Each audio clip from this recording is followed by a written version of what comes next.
Movie start होती है जिसमें हमें एक क्रिमिनल दिखाया जाता है जो कि पुलिस से डरकर भाग रहा था, लेकिन उसी टाइम उस क्रिमिनल को हार्ट अटैक हो जाता है और वो मर जाता है। फिर हमें कुछ बड़े क्रिमिनल दिखाए जाते हैं जिनको अभी तक पुलिस ने कोई सजा नहीं दी थी। इसके अलावा हमें और भी क्रिमिनल दिखाए जाते हैं जो कि हार्ट अटैक से मारे जाते हैं। ये सब कुछ नेचुरल नहीं था, ये सब एक लड़का कर रहा था जिसका नाम था लाइट। असल में लाइट को एक बुक मिली थी जो कोई आम बुक नहीं थी, जिसका नाम भी उस बुक में लिखा जाएगा वो मर जाएगा, और मरने वाला उसी मेथड से मरेगा जो मेथड बुक में लिखा जाएगा। इसके अलावा ये बुक लोगों पर अपना कंट्रोल भी कर सकती है। क्योंकि लाइट को ये बुक मिली थी इसलिए वो सभी क्रिमिनल का नाम इस बुक में लिखी जा रहा था ताकि बुराई को खत्म किया जा सके। सडनली इतनी सारी डेथ्स होने की वजह से सारी दुनिया में दहशत फैल जाती है। क्रिमिनल्स के दिलों में डर बैठ गया था। इस बात से गवर्नमेंट काफी हैरान थी। कुछ लोग तो इसे पनिशमेंट समझ रहे थे गार्ड की तरफ से, लेकिन कुछ लोग इसे को इंसिडेंट ही समझ रहे थे। इसके बाद हम देखते हैं कि लाइट ने इतने सारे लोगों को मारने के बाद अपना एक नाम भी चूज कर लिया था। इसने अपना नाम चूज किया था कीरा। कुछ लोग तो कीरा को ही अपना हीरो समझ रहे थे। ये न्यूज सारी दुनिया में वायरल हो चुकी थी। इसके बाद हमें एक क्रिमिनल दिखाया जाता है जिसने सारी फैमिली को ही प्रिजनर बना दिया था। लाइट के अलावा सभी लोग इस न्यूज को देख रहे थे। लाइट के हाथ में उस टाइम वो डेथ नोट भी थी। लाइट इस पर उस क्रिमिनल का नेम लिखता है। थोड़ी देर बाद ये न्यूज दिखाई जाती है कि उस क्रिमिनल की डेथ हो गई है। कीरा यानी लाइट इस मूवी में स्टूडेंट ही दिखाया गया है जो कि लॉ का स्टूडेंट है। कीरा की एक बेस्ट फ्रेंड होती है जिसका नाम होता है मीसा। इन दोनों के दरमियान रिलेशन काफी अच्छा है। कॉलेज में लाइट मीसा को बताता है कि एक रात वो एक बार में गया जहाँ पर काफी सारे क्रिमिनल थे, यानी चोरी करने वाले एटसेट्रा। लाइट इनकी बातें सुनता है जो कि क्राइम करने के बाद भी काफी खुश थे। इनमें से कुछ क्रिमिनल लाइट से आके मिसबिहेव करते हैं, लेकिन लाइट चाहते हुए भी उनका कुछ नहीं कर सकता था। लाइट बेबस होकर बार से बाहर आ जाता है और अपनी लॉ की बुक को फेंक देता है, ये सोचते हुए कि ये बुक बेकार है, उसके किसी काम की नहीं, क्योंकि इस बुक के होने के बावजूद भी वो किसी को इंसाफ नहीं दिला सकता था। लेकिन उसकी लाइफ उस वक्त पलट जाती है जब उसको ये डेथ नोट मिलती है। और हैरत की बात तो यह है कि बुक के अलावा हर तरफ बारिश पड़ रही थी। इसके बाद वो इस बुक को लेकर घर आ जाता है। लाइट मीसा को ये सारी बातें बताता है, लेकिन उसको उस बुक के बारे में नहीं बताता, क्योंकि लाइट किसी से भी अपना ये सीक्रेट शेयर नहीं करता था। लाइट को जब ये बुक मिली थी तो वो इसके सीक्रेट के बारे में कुछ भी नहीं जानता था कि ये बुक आखिर है क्या। लेकिन लाइट इसके रूल्स पढ़ लेता है कि जिसका नाम भी इस बुक में लिखा जाएगा वो मर जाएगा। इसके अलावा मौत आने के मेथड भी लिखे होते हैं। तभी लाइट एक क्रिमिनल की न्यूज टीवी पर देखता है तो वो इस बुक को चेक करने के लिए उस क्रिमिनल का नाम इस बुक में लिख देता है। इसके बाद रात गुजर जाती है और सुबह हो जाती है। फिर हम लाइट को देखते हैं जो कि सुबह सुबह उठकर न्यूज़पेपर पढ़ रहा होता है। वो देखता है कि जिस क्रिमिनल का नाम उसने रात को डेथ नोट में लिखा था वो मर चुका है। ये देखकर लाइट काफी शॉक्ड रह जाता है। इसके बाद भी उसको इस बुक पर यकीन नहीं आ रहा था, इसलिए वो इस बुक को दोबारा चेक करना चाहता है। इसको चेक करने के लिए लाइट उसी बार के पास आ जाता है जहाँ पर कुछ क्रिमिनल्स ने इसके साथ मिसबिहेव किया था। लाइट इस बुक में उस क्रिमिनल का नेम भी लिख देता है और साथ साथ उसके मरने का तरीका भी। लाइट ने उसके मरने का तरीका हार्ट अटैक लिखा था। थोड़ी ही देर में देखते देखते उसको हार्ट अटैक हो जाता है और वो मर जाता है, और लाइट की आंखों के सामने ही वो क्रिमिनल अपना दम तोड़ देता है। ये सब कुछ देखकर लाइट काफी हैरान हो जाता है। अब क्योंकि लाइट ने सब कुछ अपनी आंखों से देखा था तो इसको इस बुक पर यकीन आ जाता है कि ये बुक और इसके रूल सही काम करते हैं। लाइट जब वापस आ रहा होता है तो वो फर्स्ट टाइम इस बुक के गार्डियन से मिलता है। इस बुक का गार्डियन था एंजल ऑफ डेथ, यानी कि मौत का फरिश्ता। क्योंकि एंजल ऑफ डेथ काफी डरावना था तो लाइट इसको देखकर काफी डर जाता है। फिर लाइट को पता चलता है कि जिसके पास ये बुक होगी एंजल ऑफ डेथ बस उसी को ही नजर आएगा। एंजल ऑफ डेथ लाइट को सारी बात डिटेल से समझाता है।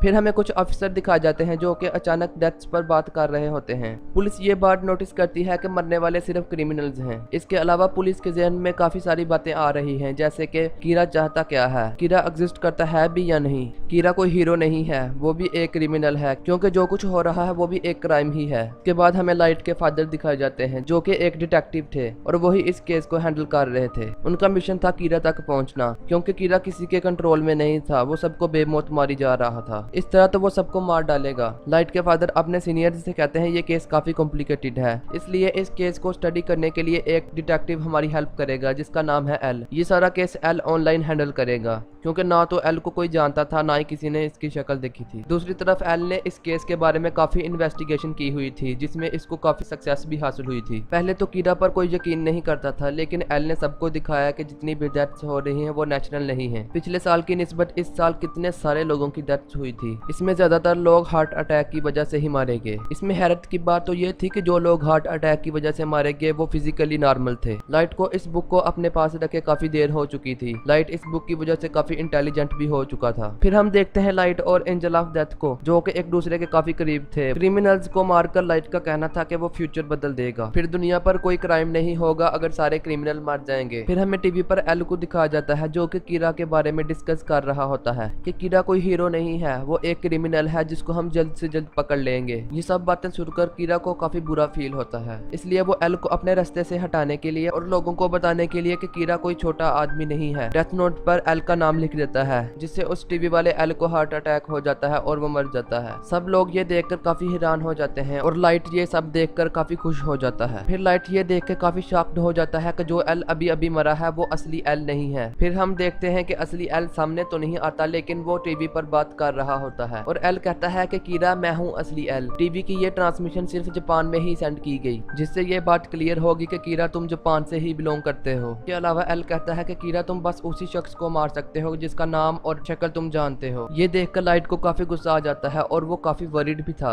अभी तक वो ये सोचता था कि वो नहीं पकड़ा जाएगा, लेकिन अब उसको फिक्र इस बात की थी कि उसकी टक्कर का एल आ गया है। लाइट ना ही इसका नेम जानता था और ना ही इसने कभी इसका फेस देखा था। इसके बाद एल और कीरा की इस फाइट की काफी डिस्कशन होती है। एल का कहना था कि मैं एक जस्टिस हूँ और कीरा एक किलर, इसलिए मैं कीरा को सजा दे पाऊंगा। एंजल ऑफ डेथ इस केस में लाइट की कोई हेल्प नहीं कर सकता। बेशक वो इस बुक का गार्डियन था, लेकिन वो किसी का साथ नहीं देता। फिर हम देखते हैं लाइट के फादर होने वाली डेथ का डेटा निकाल लेते हैं और वो देखते हैं कि होने वाली ज्यादातर डेथ स्कूल और कॉलेज के टाइम हुई थी, जिससे इनको पता चलता है कि कीरा एक कॉलेज स्टूडेंट है। इन सब का शक लाइट पर होता है क्योंकि उसके फादर एक डिटेक्टिव भी थे और वो कीरा के केस पर इन्वेस्टिगेशन भी कर रहे थे। क्योंकि लाइट अपने फादर के डेटा पर एक्सेस कर सकता था, इसलिए वो शक के दायरे में आ गया। क्योंकि अब इनको पता चल चुका था कि कीरा स्कूल और कॉलेज के टाइम लोगों को मारता है, इसलिए लाइट ने स्कूल और कॉलेज के टाइम भी लोगों को मारना स्टार्ट कर दिया। अब यहाँ पर एल का डाउट और ज्यादा बढ़ जाता है कि कीरा एक स्टूडेंट ही है, क्योंकि उसने हमारा ध्यान बटाने के लिए अब स्कूल टाइम में भी किलिंग स्टार्ट कर दी है।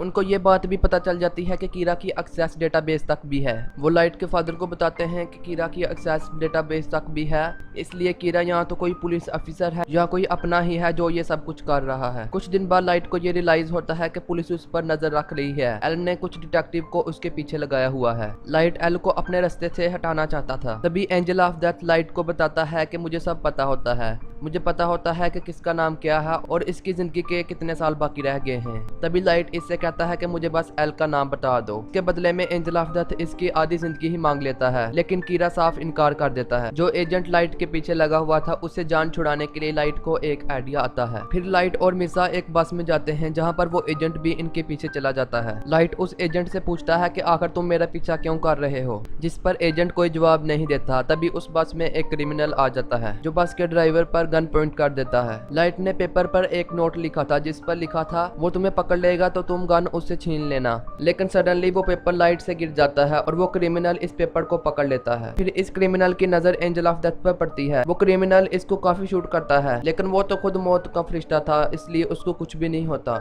इससे डरकर वो क्रिमिनल बस रोककर भाग जाता है, लेकिन उसकी टक्कर एक कार से होती है जिससे वो मर जाता है। ये सब कुछ लाइट के प्लान के मुताबिक हुआ था, क्योंकि वो उस FBI एजेंट का नाम जानना चाहता था। फिर लाइट इस एजेंट से कह देता है कि आगे से हमारा पीछा नहीं करना। उसके बाद वो एजेंट अपनी वाइफ के पास चला जाता है। अब क्योंकि लाइट काफी ज्यादा इंटेलिजेंट था, इसलिए उसने इन एजेंट से जान छुड़ाने के लिए एक चाल चली थी। वो एल को तो मार नहीं सकता था, लेकिन वो इन सबको मार सकता था जिनको एल ने हायर किया हुआ था, जिसका आगाज वो इस FBI एजेंट से करता है जो उसका पीछा कर रहा था। वो इससे सब एजेंट के नाम ले लेता है जो इस मिशन में शामिल थे। थोड़ी देर बाद उस एजेंट की मौत हो जाती है। वो मौत भी हार्ट अटैक की वजह से ही होती है, क्योंकि लाइट इस एजेंट को जिंदा नहीं रखना चाहता था, इसलिए इसने उसको मौत दे दी। यहाँ पर सवाल ये उठता है कि अगर कीरा हीरो है तो वो अच्छे लोगों को क्यों मार रहा है। इसके बाद सब FBI एजेंट एक एक करके मारे जाने लगे। ये बात एल तक भी पहुंच जाती है। इसके बाद सब पुलिस ऑफिसर डर जाते हैं, क्योंकि उनको लग रहा था कि कीरा के हाथों एक दिन वो भी मारे जाएंगे। बहुत सारे ऑफिसर तो इस केस को अधूरा छोड़कर ही चले जाते हैं। अब क्योंकि पुलिस ऑफिसर के पास कोई और ऑप्शन नहीं बचा था, तो वो एल से कहते हैं कि वो आपसे मिलना चाहते हैं। सब पुलिस ऑफिसर एल से मिलने जाते हैं। यहाँ पर हमें फर्स्ट टाइम एल दिखाया जाता है,